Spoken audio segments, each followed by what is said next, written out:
So guys ये हमारे पास कुछ एमसीक्यूज हैं प्रीवियस ईयर क्वेश्चन पेपर के। तो प्रीवियस ईयर क्वेश्चन पेपर था हमारा 2023 का, उसके एमसीक्यूज हम करेंगे आज। तो देखते हैं इसमें जो एमसीक्यूज है वो किस टाइप के आए थे हमारे, और इंपॉर्टेंट है ये आपके लिए, इसलिए आपको जितने भी प्रीवियस ईयर क्वेश्चंस पेपर है उनके एमसीक्यूज या फिर जो भी क्वेश्चंस हमारे रिपीट हुए हैं वो सभी क्वेश्चंस आपको करने चाहिए, और हम अपने रिविजन में उन सभी क्वेश्चंस पेपर को इंक्लूड करेंगे जो भी हमारे पीवाईक्यूज में इंक्लूडेड है। तो इसमें देखते हैं सबसे पहले क्वेश्चन नंबर फर्स्ट में हमारे 15 एमसीक्यूज आते हैं, तो इन एमसीक्यूज को देखते हैं। तो फर्स्ट एमसीक्यूज था हमारा क्वेश्चन नंबर फर्स्ट का फर्स्ट एमसीक्यूज है हमारा। तो ये क्या कह रहा है, देखो कि इफ एक मैट्रिक्स गिवन की आपको ये मल्टीप्लाई में दूसरी मैट्रिक्स हो गई हमारी, तो ये मैट्रिक्स इसके साथ मल्टीप्लाई कर रहे हो आप 200204 सॉरी, और यहाँ पर क्या है एक्स वाई और इक्वल्स टू में 2 - 8। तो देखो इसमें बताना है एक्स और वाई की वैल्यू, तो सिंपल हम क्या करेंगे, पहले इन दोनों को मल्टीप्लाई करेंगे, फिर दोनों मैट्रिक्स को कंपेयर करेंगे। और मल्टीप्लीकेशन कैसे पॉसिबल होती है, तो पहले हम देखेंगे भी कितने ऑर्डर की मैट्रिक्स है। ये हमारी 2x2 की मैट्रिक्स है, एंड ये हमारी 2 rows and 1 column 2 rows and 1 column की मैट्रिक्स है। अब देखो ये अंदर वाली वैल्यू इक्वल होनी चाहिए, और ये बाहर वाली वैल्यू डिसाइड करती है रिजल्टेंट मैट्रिक्स का ऑर्डर। मींस इनसे मल्टीप्लाई होकर जो मैट्रिक्स बनने वाली है उसका ऑर्डर क्या होगा, 2 × 1 होगा। जैसे कि ये वाली है हमारी 2 × 1, 2 रोज है, 2 रोज एंड 1 कॉलम। ओके, इस टाइप से हम इसमें number of rose and columns count करते हैं। अब इसमें मल्टीप्लाई कैसे करते हैं, तो इसमें फर्स्ट रो की फर्स्ट कॉलम से मल्टीप्लाई करेंगे, क्योंकि इसमें 2 ही एलिमेंट्स होंगे, एक तो होगा A11 एक होगा A21। ये फर्स्ट रो फर्स्ट कॉलम का एलिमेंट और ये सेकंड रो फर्स्ट कॉलम का एलिमेंट। इस टाइप से हम इनको नेमिंग देते हैं, जैसे कि भाई इसमें 2 रोज होंगी और 1 कॉलम होगा, तो एक एलिमेंट यहाँ होगा, ये क्या है फर्स्ट रो फर्स्ट कॉलम का एलिमेंट, और ये क्या है सेकंड रो फर्स्ट कॉलम का एलिमेंट। तो ये रो होती है एंड ये कॉलम होती है हमारी। A11 के लिए आप फर्स्ट रो फर्स्ट कॉलम को मल्टीप्लाई करोगे, तो मल्टीप्लाई किस टाइप से करते हैं, 2 की x से करेंगे 2x प्लस 0 की किससे करेंगे हम y से करेंगे, तो 0।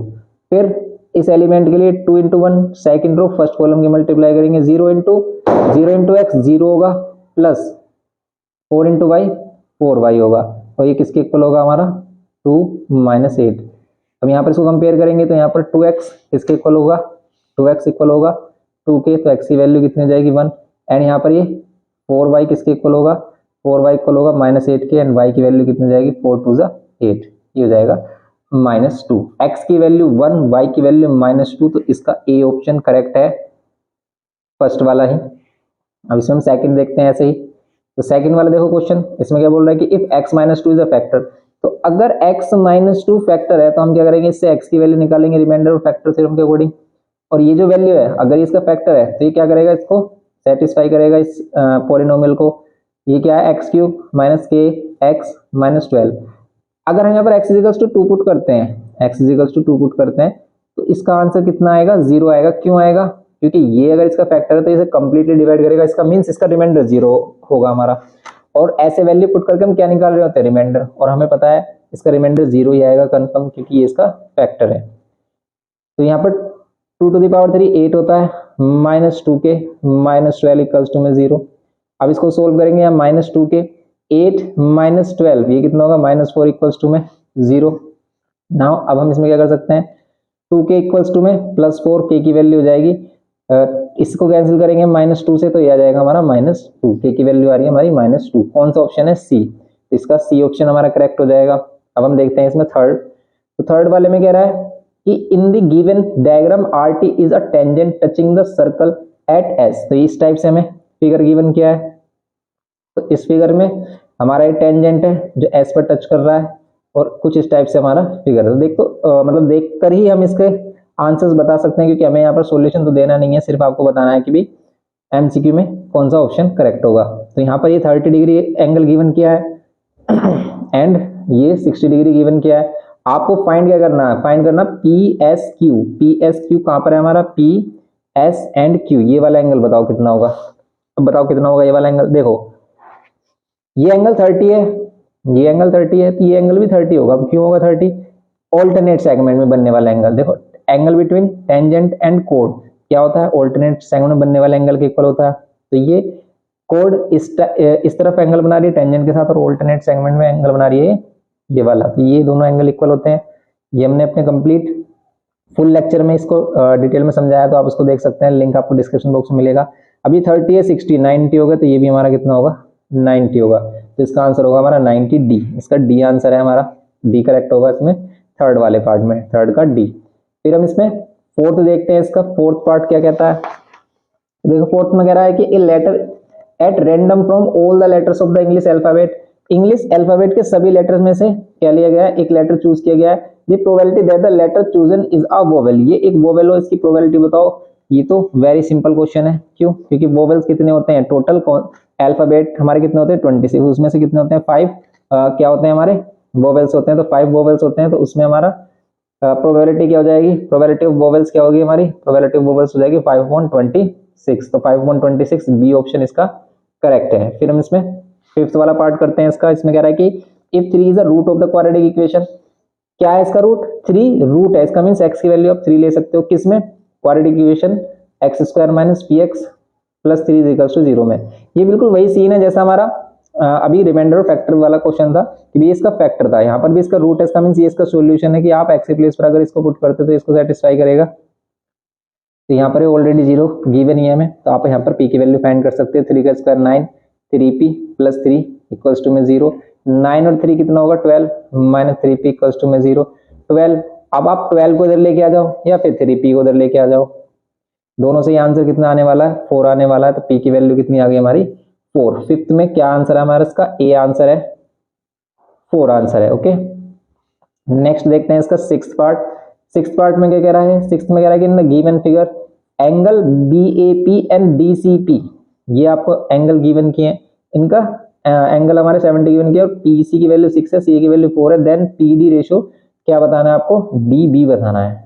अब देखो ये कौन सी थ्योरम को फॉलो कर रहा है, या फिर इसमें सिंपल हमारा क्या लग रहा है, सिमिलर ट्रायंगल का कॉन्सेप्ट लग रहा है। देखते हैं इसमें, तो बताओ इसमें क्या लग रहा है बताओ। तो देखो अगर इसमें BPT थ्योरम लगती है, BPT थ्योरम क्या कहती है कि अगर कोई भी ट्रायंगल है और उसमें एक साइड है जो उसकी एक साइड के इक्वल है, ठीक है, थर्ड साइड के इक्वल, तो अदर 2 साइड्स क्या होंगे, इक्वल रेशियो में डिवाइड होती हैं, ये है। लेकिन ऐसा कुछ भी नहीं है इसमें, इसमें हमारा सिमिलर ट्रायंगल जो होते हैं वो कॉन्सेप्ट यूज हो रहा है, सिमिलैरिटी वाला। कैसे, सिमिलैरिटी वाला कॉन्सेप्ट किस टाइप से यूज हो रहा है इसमें, ये CA कितना गिवन किया 4 सेंटीमीटर, ये 6 सेंटीमीटर गिवन किया है। आपको क्या फाइंड करना है, PD और DB का रेशियो, तो PD और DB का रेशियो भी यही रहेगा क्योंकि दोनों ट्रायंगल क्या है, सिमिलर है।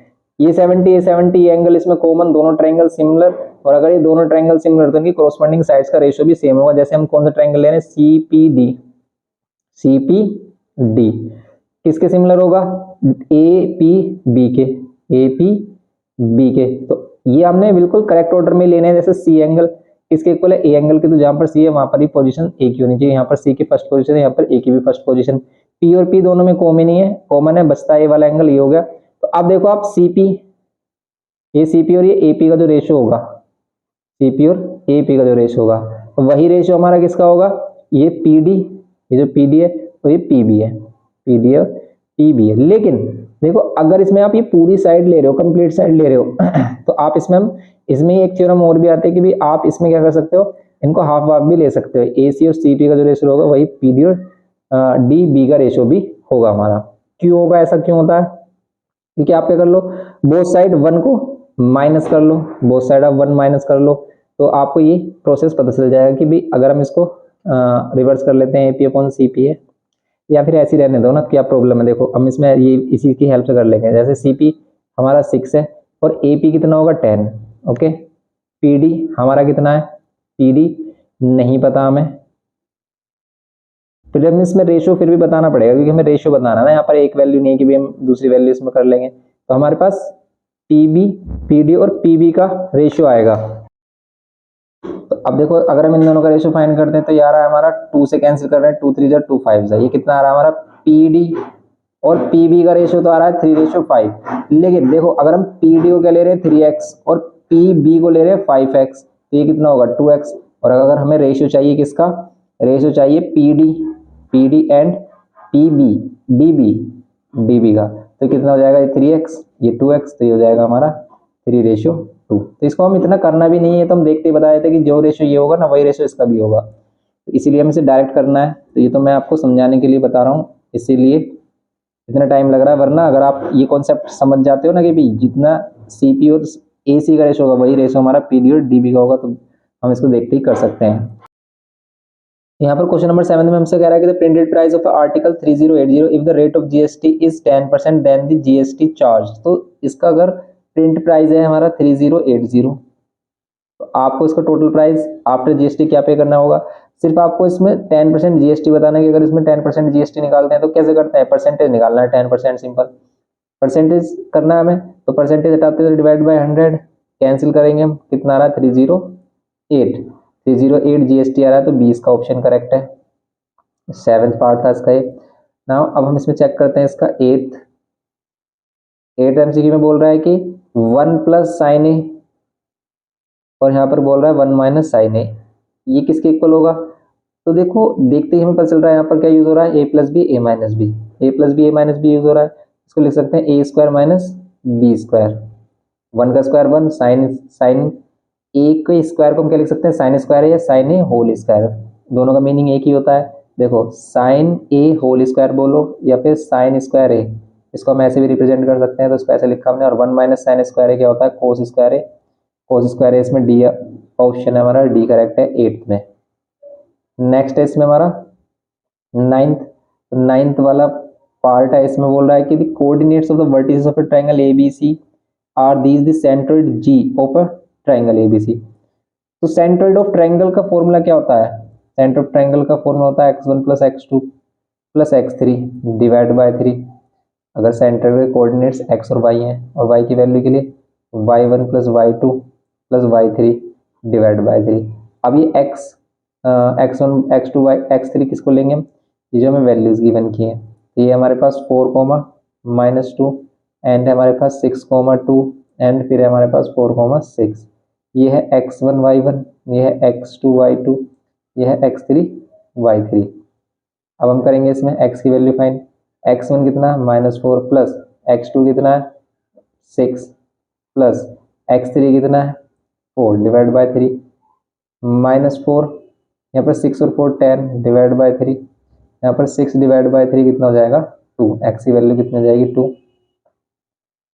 y के लिए y1 की वैल्यू कितनी -2 प्लस y2 की वैल्यू 2 प्लस y3 की वैल्यू 6 डिवाइड बाय 3, ये cancel 3 divide by 6 divide by 3 कितना हो जाएगा 2, y की वैल्यू 2, इसका मीन्स x2 y2, x की वैल्यू भी 2 एंड y की वैल्यू भी 2 होगी इसमें हमारी। नेक्स्ट देखते हैं इसमें x की वैल्यू 2 y की वैल्यू 2, ए ऑप्शन करेक्ट है इसका हमारा। 9th पार्ट का देखते हैं इसमें 10th पार्ट इसका। तो 10th वाले पार्ट में बोल रहा है कि the nth term of an AP is 2n plus 5, means इसका जनरल टर्म का फॉर्मूला आपको गिवन है। जनरल टर्म nth टर्म कैसे बन रहा है 2n प्लस 5 से। आपसे कह रहा है कि 10th टर्म इज, इसका 10th टर्म क्या होगा ये बताना है। तो 10th टर्म क्या होगा, n की प्लेस पर 10 पुट कर लो ओनली, n की प्लेस पर 10, ये 20 प्लस 5 25, तो 10th टर्म हमारा 25, इसका मीन्स सी ऑप्शन करेक्ट है इसमें। नेक्स्ट करते हैं हम इसमें 11th वाले में देखते हैं क्या होगा। 11 में कह रहा था मीन प्रोपोर्शन बिटवीन, तो मीन प्रोपोर्शन क्या होगा इसका, हम लेट कर लेते हैं 4 और इसके बिटवीन मीन प्रोपोर्शन है x, तो इस मीन प्रोपोर्शन का मीन्स होता है इन दोनों का रेशियो इक्वल होगा, इसका मीन्स एक्स स्क्वायर किसके इक्वल होगा 9 4 36 और x की वैल्यू होगी रूट में 36, इसका मीन्स 6, स्क्वायर रूट ऑफ 36 6 होगा, तो 6 इसमें ऑप्शन है हमारा बी, 9th का इसमें बी पार्ट। अब हम नेक्स्ट करते हैं 12th कह रहा है कि which of the following can not be determined graphically for a group frequency distribution. Graphically हम किसको क्या नहीं कर सकते, डिटरमाइन नहीं कर सकते। तो मीन को हम ग्राफिकली डिटरमाइन नहीं कर सकते, हम मीडियन मोड क्वार्टाइल इन सभी को ग्राफिकली डिटरमाइन करते हैं, ये हमने देखा था। तो 12th वाले का ऑप्शन क्या है हमारा, 12th वाले में ऑप्शन है डी मीन को आप ग्राफिकली डिटरमाइन नहीं कर सकते। फिर करते हैं हम इसमें 13th कह रहा है कि वॉल्यूम ऑफ सिलेंडर, 13th वाले में बोल रहा है volume of cylinder of height 3 centimetre is, तो वॉल्यूम ऑफ सिलेंडर गिवन है कितनी 48 पाई, जिसकी हाइट आपके पास है, हाइट कितनी गिवन की है 3, तो आपको उसका क्या करना है रेडियस फाइंड करना है। वॉल्यूम ऑफ सिलेंडर होता क्या है, सिलेंडर का वॉल्यूम क्या होता है हमारा pi R square H, volume of cylinder, ये 48 पाई के इक्वल, पाई से तो पाई कैंसिल कर सकते हैं, एच के प्लेस पर आप 3 पुट कर सकते हो और फिर 3 से इसको भी कैंसिल कर सकते हो क्योंकि ये 3 डिवाइड में आएगा। 3 से इसको कैंसिल करोगे कितना आएगा 16 और आगे की वैल्यू जाएगी √16 मीन्स 4 4 16 4। ये है इसका आंसर। इसका 13th का है सी, 13th का सी ऑप्शन करेक्ट है। नेक्स्ट करते हैं इसमें 14th में कह रहा है कि Naveen deposit 800 every month in a recurring deposit account. ये बैंकिंग वाला जो हमारा उससे लिया गया क्वेश्चन। तो ये है मंथली डिपॉजिट जो करते हैं मंथली इंस्टॉलमेंट जिसको हम पी से रिप्रेजेंट करते हैं 800 rupees monthly instalment. Account for 6 month, n की वैल्यू कितनी है 6। If he receive maturity value कितनी गिवन की है इसकी 4884 at the time of maturity 4884 then the interest he earn. तो इंटरेस्ट कितना अर्न किया ये बताना है। अब देखो इंटरेस्ट निकालने का क्या फॉर्मूला है P इंटू में n प्लस 1 अपॉन में 2 इंटू 12 और यहाँ पर कितना आता है हमारा r अपॉन 100। लेकिन देखो हमारे पास n है p है r तो है ही नहीं हमारे पास, फिर हम कैसे फाइंड करेंगे। तो देखो मैच्योरिटी वैल्यू आप कैसे फाइंड करते हैं, मैच्योरिटी वैल्यू हम कैसे फाइंड करते हैं, मैच्योरिटी वैल्यू हम ऑल्सो फाइंड करते हैं कैसे कि जितना आपने डिपॉजिट किया है p इंटू एन माइनस उसमें से क्या कर दो इंटरेस्ट। तो इसका मीन्स इंटरेस्ट निकालने के लिए हम फॉर्मूला लगा सकते हैं p इंटू एन माइनस में मैच्योरिटी वैल्यू। ये क्या सही है ये गलत है क्योंकि यहाँ पर प्लस होता है, इंटरेस्ट प्लस करेंगे ना इसमें। मैच्योरिटी वैल्यू पे हमें क्या मिलता है जो हमने डिपॉजिट किया वो मिलेगा और उसमें इंटरेस्ट ऐड करेंगे। तो इंटरेस्ट ऐड करेंगे तो भाई ये वाली वैल्यू इधर आकर माइनस होगी। इसका मीन्स क्योंकि मैच्योरिटी वैल्यू बड़ी वैल्यू होती है, ये बात समझ रहे हो। इंटरेस्ट निकालने के लिए हम क्या करेंगे मैच्योरिटी वैल्यू माइनस ये जो p इंटू एन है, क्योंकि p इंटू एन है क्या जितना हमने डिपॉजिट किया है प्योर। क्योंकि आपने 800 रुपीज पर मंथ कर रहे हो 6 मंथ के लिए किए तो आपने कितने किए 48 100 रुपीज किए, लेकिन आपको 48 में 80 रुपीज इंटरेस्ट भी तो मिल रहा है, देखते ही पता चल रहा है 84 रुपीज इंटरेस्ट है। 84 ऑप्शन में गिवन है ए, ठीक है। ये आएगा हमारा 800 इंटू 6 और ये मैच्योरिटी वैल्यू 4884 सही है। 84 आता रहा है ऑप्शन में, फर्स्ट वाला इसका आंसर है क्योंकि इन दोनों को माइनस करोगे आप। ये आ रहा है हमारा 4800 और इसमें से माइनस करोगे 4884 में से माइनस करोगे 4800 तो क्या मिलेगा हमें 84 मिलेगा। तो ये क्या मिल जाएगा हमें इंटरेस्ट क्या मिलेगा 84A। इसका ऑप्शन क्या होगा ए 14th का। ओके अब देखेंगे इसमें 15th वाला।